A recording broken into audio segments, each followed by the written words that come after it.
Card. হলুদ card কার দিছে? এর আগে তিনি একটা হলুদ কার্ড পেয়েছিলেন।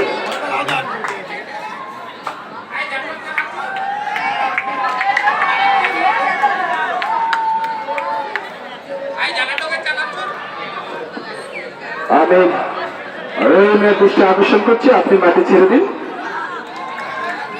খেলার মতো এমন হয় এজন্য দলকে এগিয়ে নেওয়ার জন্য ছোড়া পালাতে পা দিতে হয়। তবে এই মুহূর্তে তার দল একটা চাপে পড়ে গেল। রহিমকে দাঁড়িয়ে একজন কম খেলছেন। আজকে যে দুটি শক্তিশালী দল অংশগ্রহণ করছেন, ভাইসেরা ফুটবল একাদশ এবং বন্ধু ভাই ভাই ফুটবল একাদশ। আপনারা জানেন খুব চমৎকার খেলে যাচ্ছে আজকের খেলার ফলাফল। ভাইসেরা ফুটবল একাদশ 1 এবং ভাই ভাই ফুটবল একাদশ